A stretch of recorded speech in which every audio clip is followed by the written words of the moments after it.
Hi, I want to make a video on worrying later now, and it comes down to later worry now, and it comes to worrying about later because it's going to happen eventually anyway. The later is going to happen. It's fleeting. Tomorrow is going to be here before you know it. Those kinds of sayings where think something's going to happen and it's going to happen a certain way, blah blah blah. You think about a doctor's appointment or something you don't want, but it's going to happen. Something you look forward to. That works for that. It's going to happen, but when you look forward to something, it's going to happen. It's going to be gone before you know it. It's going to be here and gone before you know it, and that comes down to the idea that be excited, but worry that it's going to be over before you even realize you were excited. You excited, you do something happy, sort of like the feeling happy thing, doing something excited. And it's a feeling that matters, that you have experience, and that's a thing that's you're anticipating, and anticipation means more than the thing you're getting because of the chase. That means something. The chase means something based on the feeling. That means something. That's the only thing you have, and the chase means something based on the feeling. And the chase only gets you a feeling, but it's fleeting, and it's over before you know it. And it's fleeting, and if you're excited for something, it's going to be here and gone. And if you're worrying about something, worry about it for what? Because it's going to be here before you know it. You're going to be dead before you know it, but the dead leads to an end. It doesn't recreate the cycle, at least not for you. It's something that you're going to be reaching your end, at least as far as we know. Right? So, yeah, I don't think this should be a long video.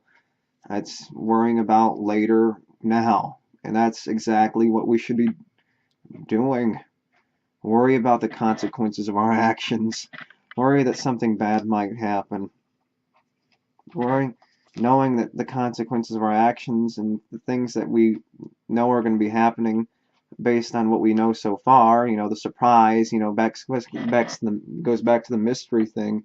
We can only expect so much mystery, and what's the point of a mystery if it's not going to be solved? That's the point of a mystery, is a mystery that can be solved. And if a mystery can't be solved, what's the point of the mystery, right? If you can't solve a mystery, then what's the point in having a mystery? But the mystery we have is just going through the day-to-day grind, redundancy, and repetition that we go through every day, and there's nothing more than the repetition that we experience every day. And that's all there is in this existence, is repetition, repetition, repetition, repetition, repetition, redundancy, doing the same old redundant biological wants, needs, being a victim of, the redundancy of being a victim over and over again. That's what the sentience is being a victim of the circumstance. Being controlled by our wants, our needs, our worries, our very circumstance, controlling our very existence, our sentience. And our sentience is created by the same thing that created the crude forces, the very same thing that is the crude forces, is the sentience thing. And it means something. The sentience thing means something. Sort of like, yeah, the sentient thing means something, sort of like the worrying about later. The sentient thing is all we have, like our psychology is the only thing that we have. The sentient thing means something, and that's the thing that makes us worry to begin with, and this worry is obviously a negative thing. It's an experience. Worrying about something, experiencing that is a sentient state of mind. It's created by sentience. Sort of like worrying. What does worrying do? It doesn't do much of anything. That's why you don't worry, you live in the moment. That's why a lot of people like to say that kind of thing. Live in the moment. Live in the moment. Live in the moment. Let's live in the moment. And to a certain degree that can be said to be true, but things are going to happen a certain way, and you can only live in the moment so much, especially once you know the circumstances of reality. You have to consider the consequences of your actions. Live in the moment, but also recognize that things have consequences, and knowing that you need to do your best to mitigate against the negative things that could happen. Try to mitigate against as much suffering as you possibly can. Know the consequences. Have enough knowledge, but also live in the moment. Get caught up in something, is sure. Get caught up in something that's going to mitigate against suffering. Find something that's going to help people. Get caught up in the moment helping people. Preventing bad things from happening. disaster prevention. You know, get in the moment for something right, not in the moment for something destructive, because it's just feeding the mechanism then. Um, so, yeah, so worry is a thing where you can't worrying, you know, you're going to be worrying, but what happens tomorrow is going to be happening today before you know it. And if you're looking forward to something, it's going to be over before you know it. So there's an end to the things we like, and there's a beginning to the things we don't like. So the things we don't like are going to happen, and the things we like are going to end. So that's really lovely. The things we like are going to end before we know it, and the things that we don't want are going to happen or begin before we know it. So that's the thing about worry and knowing and letting your excitement get to you, because if you let your excitement get to your anticipation, you're going to be going downhill more, especially if you're disappointed. If you're not disappointed, the excitement comes from a deprivation. And you can be disappointed if you're too excited, you're anticipating too much. I mean, your anticipation, your excitement can come from all sorts of places, lead all sorts of places. The excitement can, excitement comes from a deprivation because you're in a negative state and you're so excited because you're in a relative negative state to a positive state you expect to be in. And the more of a positive state you've gone in, the more likely it's going to take more to get you excited again. So you go to that exciting thing, now it's going to require that for you to be excited again. Unless you've been in a really bad place, so that the one little thing becomes exciting again, just as much as from that relative place in the negative circumstance you were in before, going to that very exciting thing that made you so excited, creating the new standard for your excitement. You're going to have to go through a greater negative to make that thing that you were originally excited for mean something. So you're going to need to go down here to get here, but you were first here to here, over here. But you know, but first you were here to here, but now you're here, and that's where the example started, going all the way to here. But you're going to have to go all the way back to here for right here to mean something again. And see, the excitement comes from something, the anticipation comes from something that comes from a negative, and the more excited you are usually means the more of a negative you're in, the more the thing that you're excited for is going to be the new standard for your happiness, and the thing that you were excited for before, so it no longer becomes the standard. So it's less happy out of that satisfaction. And it is relative, because you're not going to experience as much satisfaction out of this as you would have before, because your standards have raised. Whatever becomes the norm, you're going to have to go through more negative to get through that, make that thing as positive as it was before. And you know, it's just biting us in the ass constantly, because the things we look forward to create a different standard for us. They create a higher standard for us, and that higher standard makes the negative even greater, and we need a greater negative just to make that thing that we were initially excited for. The standard we were having to begin with, just getting a meal every day as opposed to having a gourmet meal somehow out somewhere, means something. So even the things we look forward to are biting us in the ass in some way. And the things we look forward to are going to be over before we know it, and the things we don't want are going to be here before we know it. But they're going to be over before we know it too. But usually speaking, usually saying when something bad's happening, it lasts longer. You're caught up in the moment. You're less caught up in the moment because you're too busy looking on the outside saying, I don't want this to happen. So it's just constant negative circumstances, but it fools us. We're caught up in the mechanism. And you're caught up in the mechanism, and you function on the mechanism even if you're describing the mechanism. Even though I'm describing objectively the mechanism as best as I can, you can deny it all you want, but I'm describing the mechanism. I'm still inside the mechanism and working on the same functions based on previous interactions. I'm still functioning on that same level as everyone else. And that's where the uniqueness in, like, any superficial appearance, any snowflakes, whatever you want to say, it means nothing in the end, because we're all generally speaking the same function, and the same function, doing the same functional thing, being controlled by the same functional forces, crude forces, and that's all we're doing. It doesn't matter if they exist or don't exist, it's the interaction that exists. Everything exists, it's existing, it's interacting with each other on the same fundamental level, and that's, I mean, even not just saying mouths and anuses. We're controlled by the crude forces. And, you know, any distinction we make beyond that is just the superficial distinction that means nothing other than the interaction and its effect on every sentient being that it's interacting with. So it means nothing beyond that interaction. So, yeah. I think that's really, and there's nothing more to this later worry now thing. It's a very basic concept. Um, so you're worrying about something that's going to happen now because it's going to be here before you know it.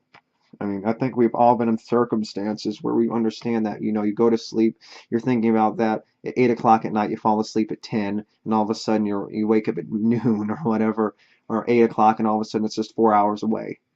And then all of a sudden you're right back there. You're right in the circumstances you were saying, oh, that's not too far away.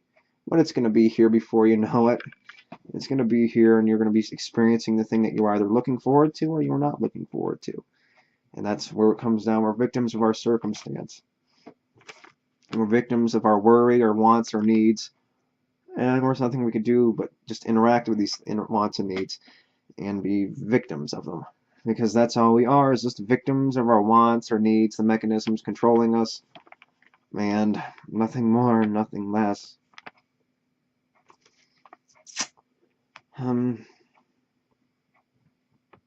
So, yeah, so you're going to worry about later now because it's going to be here before you know it. It's fleeting, dust in the wind. It's going to be here and gone before you know it. Sort of like your existence is like putting your finger on one moment in time. You can't necessarily put your finger on one moment in time, or whatever you want to call it, the movement, the ephemeral movement. Movement is ephemeral. Whatever moment you want to put it on, a still image, like a picture, you can only do so much to capture one moment in time. Because even if you go down to the level, the pixel level, you can notice that even though you did your best, it always comes out a little blurry the closer you get. Like smaller to bigger equals blurrier. So smaller to bigger. Okay, that's a good way of looking at it. Sort of like you zoom in on a picture, it gets blurry, and you realize just how blurry it was and how much it didn't really capture, like pixels. So smaller to bigger equals movement, blurriness, ephemeral movement kind of thing. So movement and capturing so small to big movement. What's the comparison I was trying to make? So small to big. Zooming in and capturing a moment in time movement. So it's like moving from small to big. Sort of like moving from forward to backward and making that distinction. So small to big. Small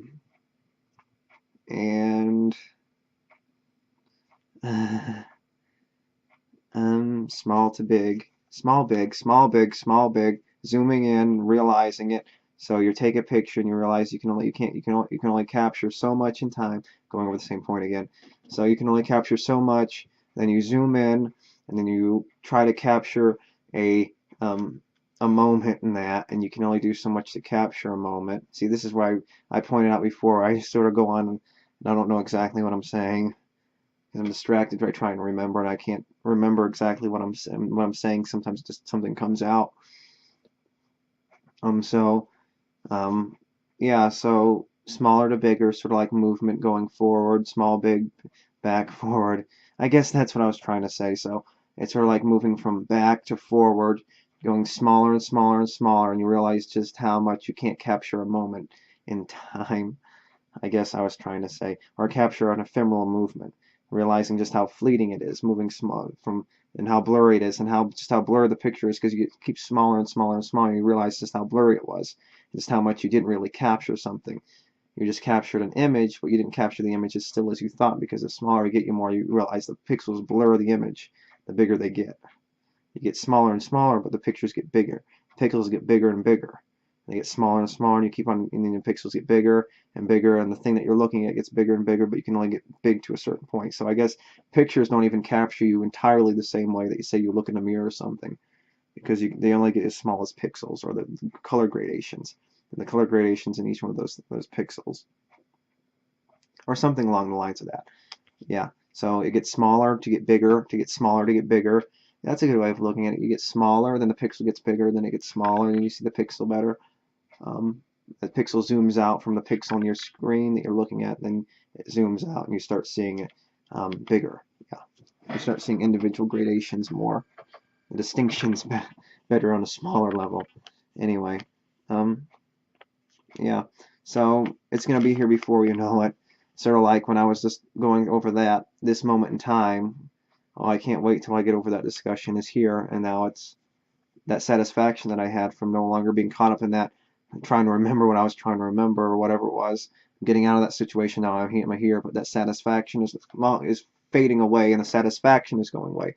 So I was experiencing something I didn't want to experience it. Now I'm not experiencing it. Now I'm relieved. But that relief that I was expecting is going to be gone before I know it, and therefore I'm going to be back in the same mechanism, being controlled by the same forces, controlling that mechanism of over and over again. So we're like the mechanisms that give us any those um,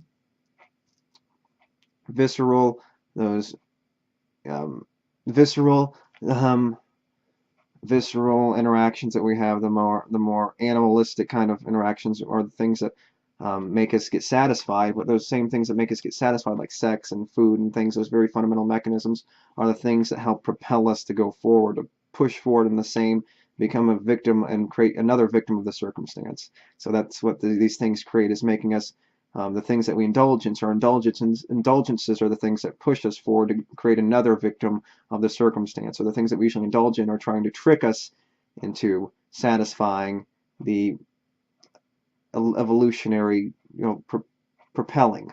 It's propelling us to create another victim. The things that we indulge in has a downside, and that downside is usually creating another victim, surviving long enough to become a victim of other circumstances, to procreate, to have that satisfaction, but then to procreate and have that negative, create another victim of a circumstance, and have that cycle repeat and do that same thing over and over again. That's the thing we're caught up in. And now that we're more intelligent, we can prevent that process from happening more and more and more. So I think that's all I want to say. So it's going to be here before you know it anyway. Yeah, and I think that I got the point across good enough. So it's going to be here before you know it. So you're worrying about your later now. So later, worry now. That's a good way of putting it. So you worry about later now. Later, worry now. Yeah. So that's all I want to say. And until next time, bye. Yeah, bye.